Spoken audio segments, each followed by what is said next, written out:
նկատեցի, որ Հայաստանում կան ամբիոններ, որտեղից ոչ թե հայերում են, այլ հերոսապատում են կերտում, որտեղից գալիս են և ազգային արժեքներից են խոսում են համալսարանական տոնից, իսկ ես ուզում եմ ասել հենց սկզբից, որ Վաչագանի համար պետք համալսարանը տարբերվում էր, սա մի կաճառ էր, որով ինքը իսկապես պարծենում էր և ոչ թե այստեղ իր սերնդակիցներին, այլ ընդհանրապես աշխարհի առաջ կանգնած մի հայ տղա, որը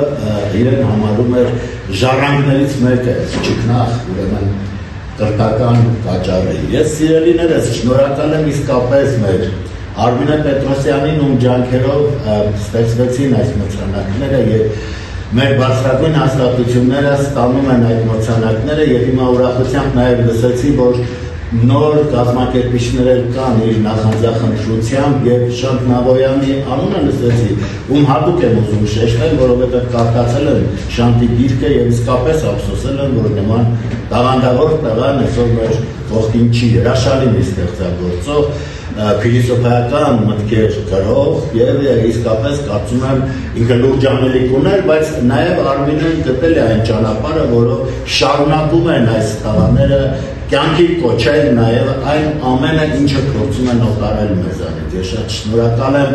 ժուրնալիստիկայի ֆակուլտետին, իրենս ղեկավարին, Նաղաշ Մարտիրոսյանին, ով նախանձախնդիր կերպով ոչ միայն այստեղ առողջ լրագրողական մթնոլորտ է ձևավորում, այլև փորձում է մեր երկրում, մեր պետության մեջ եղած այս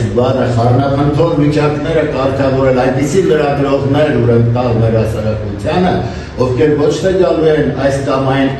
անկունակարը ունենալով ծառայել այս կամ այն կուսակցության իրենց ժողովրդին, իրենց պետականությանը և պատահական չէ, որ երբեմն իր խոսքերի մեջ հնչեցնում է, որ լրագրողը պարտավոր է ապա կուսակցականացված լինել, ճշմարտության կրողը լինել և դա իսկապես շատ կարևոր է։ Սիրելիներս, Վաչագանի մասին մի բան ուզում եմ ասել, երբ պատերազմը ավարտվել էր և իր ասած կարոտի թախիծը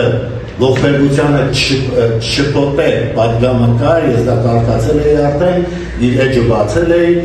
և փորձում էի հասկանալ այդ թախիծը ինչպես պիտի հաղթահարել։ Երևի այս կերպ, երևի միասին լինելով, չգիտեմ ինչ-որ կերպ։ Բայց մի բան, երբ ինձ զանգահարեցին և ասացին, որ հրավիրվել եմ ուրեմն Ռուսաստան, այնտեղ մեր Մոսկվայում հայկական դեսպանատունը կազմակերպել է իրեն նվիրված միջոցառում և ինձ հրավիրեցին, ճիշտ ասած ես չկարողացա գնալ և ասացի հեռակապով կմիանալ և զանգեցի ընկերոջս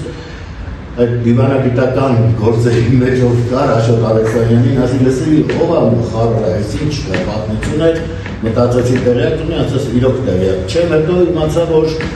ռազմական կցորդը գեներալ Արմեն Լալայանը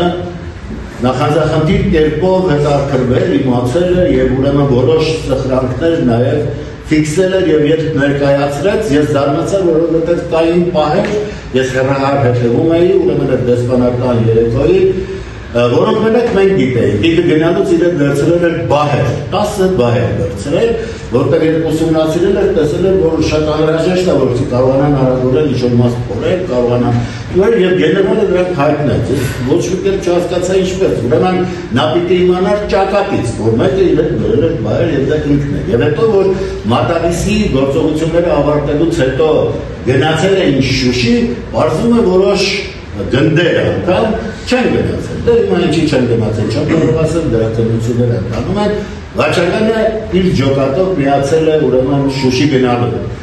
որ գնացել է իր հետ եղել են նաև պատանիներ, նրանք ովքեր ժամկետային ծառայողներ են եղել և տղաներից մի քանիսը ողջ են, մեկը Գյումրեցի Ռազմիկ Չամարյանը հայտարարեց հեռուստաէկրանից, որ ես ողջ եմ Վաչագան Մանուկյանի շնորհիվ, ես նրա հետ զրուցեցի և ուզեցի հասկանալ ոնց է եղել, ինչ է եղել, պարզվում է ինքը տղաներին ասել է ձեր մտքերը խառն են, դուք գնացեք, ուրեմն 18-ից 11 տարեկաններին Շուշիի մարտերը նկատելով, որ շատ ուրեմն դաժան մարտեր են, ընթանում են սկզբից, իսկ ինչու հենց սկզբից, որովհետև մեքենաներից իջնելու պահին այդ ավտոբուսներից արդեն 30 քանի զինվոր մենք փորձում ենք, մենակ իջնելու պահին դեռ մարտերի մեջ չմտած և հասկանում են, որ խոսքը այստեղ շատ լուրջ թշնամու մասին է և դա այդպես էլ կա, այդտեղ արդեն թուրքական ստորաբաժանումներ երկրորդ դիպուկահարների ստորաբաժանումն էր, որոնք արդեն դիրքավորվել էին և մարտեր էին։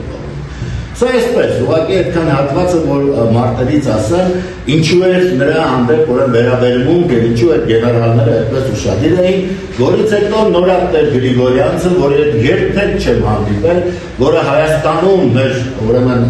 հիմնադիր նախարարներից մեկն էր, ով կարողացավ իսկապես բանակը լուրջ վիճակի բերել, որովհետև կռված գեներալ Աֆղանստանում մեծ գործողություններ արած, նա Վաչագյանի մասին մի ծավալուն նյութ տպագրեց, որը հետաքրքիր էր, որ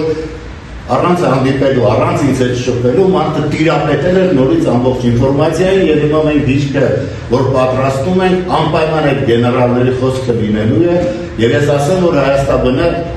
գեներալներից են Ավետիսյանը, գեներալ Ավետիսյանը, Արցախի հերոս Ավետիսյանը խոսք է գրել և եկել է ուրեմն Վաչագյանի եռաբնուրում խոսքը հնչեցրել նաև այնտեղ ինձ իսկապես ամեն ինչը շատ հետաքրքիր թվաց եւ ես հասկացա, որ իր հերոսական ճանապարհը երբեք ուզում էին թափել, ես փոքր մեկն էի այդ պահին, որը ոչինչ չէր կարող անել իր դիմաց եւ նա անգամ ինձ ստեսություն չասաց եւ գնաց եւ դա պայմանավորված էր նրանով, ես պիտի խոստովանեմ, որ երբ Ապրիլյանին, որի մասնակից էր իմ կրսեր որդին Արամը Մանուկյան, ով երկու մեդալների ասպետ է, որովհետև իմ տղաները հենց այնպես չեն գնում, կռվում են մինչև վերջ եւ Արամս այն լուրջ ուրեմն գործողություններ է արել, որ այդ մեդալներին արժանացել է եւ Արցախի եւ Հայաստանի մեդալների եւ ուրեմն ողջարոց վերադարձավ եւ այդ Կարոլյան մենք տեսանք, որ եւ դիվանագիտական միտքը աշխատեց եւ կարողացան այո հզոր հակահարված տալ եւ այդ ամեն ինչը զսպող ուրեմն ուժ դարձավ իսկ երբ Վաչագյանն էլ ուրեմն փորձեց միանալ եղբորը, ես չգիտեմ դա խելագարվելու բան է, գիտեք, երբ արդեն փախել է երկրորդ տղա եւ դու չգիտես ինչ անես, ես խոստովանում եմ, քանի որ գրությունը տարեդրել եմ գենշտաբում, խնդրեցի, որ Վաչագյանին չթողնեն հասնել ռազմաճակատ։ Եվ ի պատիվ գենշտաբի եւ իմանալով, որ մյուս տղաց մարտերի մեջ է, Վաչագյանին իջեցրել էին եւ ասել էին տանը գործեր կա, գնա Պարսին վրա։ Եվ միջև եկավ, միջև պարզեց, միջև մյուս արդեն պատերազմը ավարտվել էր։ Եվ հիմա զգուշանալով, որ հրիվ կամավոր էին կմեկնում, որը մեկ իրեն ոչ կանչել էր, ոչ դիմել էր,